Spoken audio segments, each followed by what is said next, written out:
surgiu, né, uma doença até o momento desconhecida, que matou 53 pessoas no noroeste da República Democrática do Congo.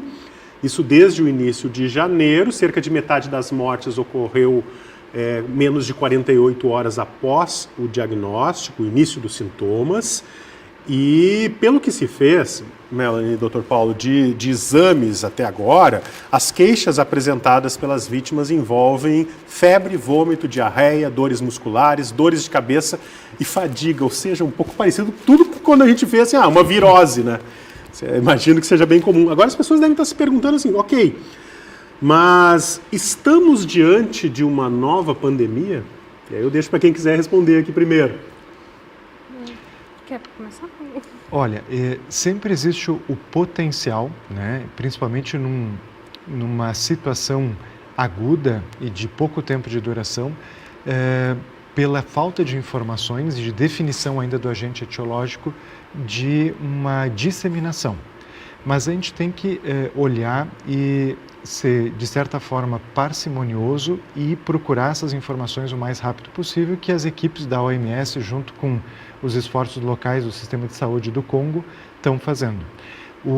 Para a gente colorir um pouco mais esse cenário africano, né?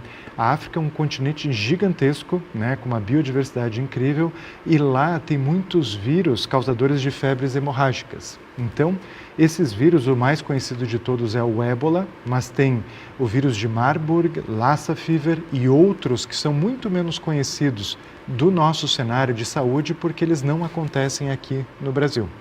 Mas quando eu falo em febre amarela e dengue, também são vírus que causam febre e podem causar hemorragias. Esses a gente vivencia diariamente, existem vacinas. A maior epidemia de dengue na história do Brasil aconteceu o ano passado. Então, e esses vírus, né, principalmente os africanos, mas os nossos também, em menor grau, né, eles têm uma característica de causarem hemorragias importantes, disfunções nos órgãos e levar ao óbito, ou seja, tem uma taxa de letalidade que pode chegar a 60% ou mais, dependendo da qualidade do sistema de saúde para tratar essas pessoas. Agora, uma das análises que se fez já com relação a essa doença, por isso se diz misteriosa, é que ela difere do ébola e do Marburg. Isso. As análises iniciais, né, de um conjunto de pacientes testados não mostrou nenhum exame positivo nem para o ébola nem para o Marburg, que seriam os principais candidatos pela forma de transmissão e pelo quadro clínico apresentado. Mas existem vários outros vírus e também existe um caso muito parecido que aconteceu faz pouco tempo no Congo e que gerou um quadro clínico semelhante e depois se viu que era quadros de malária grave, né, em pacientes desnutridos. Então a desnutrição é uma doença que assola o continente africano e a malária grave ela é mais impactante, ou seja, causa doença grave e óbito, principalmente em crianças desnutridas, imunodeprimidos, gestantes. Então a gente tem essa questão da desnutrição muito importante na África e a malária grave, ela teve um impacto e foi identificada. Neste momento, né, foram testados e mais da metade dos pacientes testados nesses dois eventos agora atuais, de janeiro e fevereiro, apresentaram um teste positivo para malária. Mas isso a gente tem que contextualizar que a malária é uma doença muito prevalente no continente africano e tem formas crônicas da malária, subclínicas, então pode ser que seja da malária grave, mas pode ser que seja alguma outra doença e a gente esteja só vendo a prevalência da malária e não causando essa doença atual. Mas existe uma chance importante de serem casos de malária grave, sim. Melanie, estamos diante de uma nova pandemia? Complementando o que o Paulo está falando, tem que contextualizar também, historicamente, esse surto, que na verdade não é um único surto, são dois surtos, pelo menos. A gente teve esse início, que teve essas 3 crianças que supostamente tiveram esse contato com o morcego, e nós tivemos, né, algumas semanas depois, em uma outra região, ali da proximidade da República, dentro da República Democrática do Congo, mas em uma outra região, esse segundo surto, que daí teve muitos casos com sintomas parecidos aos de uma doença causada por algum patógeno relacionado à febre hemorrágica. E até o momento, né, hoje a OMS liberou também um comunicado falando e atualizando sobre o que se sabe. Não temos indicativo de que esses dois surtos estão relacionados.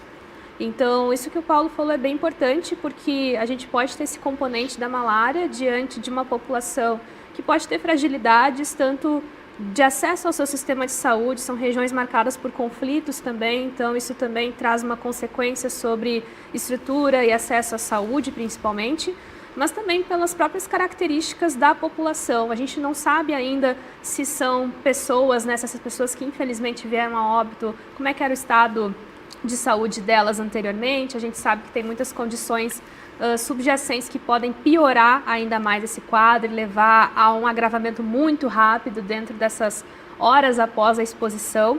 Então, é muito cedo para dizer que não há risco nenhum e é muito cedo para dizer que há um grande risco diante de nós, né? A gente precisa estar atento, alerta. A gente já tem equipes, tanto da Organização Mundial da Saúde quanto as equipes locais, num esforço coletivo para quantificar que patógeno é esse, qualificar que patógeno é esse dessas amostras, né? Tem muitos outros ainda que precisam ser testados para a gente entender o que pode estar diante de nós. Se for um patógeno desconhecido, a rápida caracterização é de suma importância, né? A gente sabe que os morcegos abrigam diversos patógenos conhecidos e não conhecidos, mas é bastante plausível pensar, pensando em probabilidades, que pode ser algum patógeno que nós já conhecemos somado a uma situação que leva a um agravamento, porque ano passado vivemos algo parecido ali naquela região, então é possível que, diante dessas multicrises que estão acontecendo, esses componentes, né, estejam aí presentes. E respondendo à pergunta se estamos diante de uma possível pandemia, dentro desse cenário, né, eu queria destacar duas coisas. Primeiro, a importância da OMS nessa resposta global e de fortificar essa organização. A gente tem visto muitas notícias, né, de países saindo, etc. Então, é muito importante a gente ter em mente que essas respostas e a contenção desses surtos, especialmente em países de baixa renda, onde muitas vezes a ajuda internacional é muito relevante para fazer essa contenção, a OMS tem um papel muito ativo e importante nisso. E a segunda coisa é que nós estamos também diante de outros desafios e ameaças em outras regiões que também trazem esse alerta muito grande, né? Talvez não seja a pauta para este programa e sim para um outro, mas é muito importante a gente falar cada vez mais da gripe aviária, que essa sim traz uma preocupação mais imediata diante de tudo que nós estamos vendo.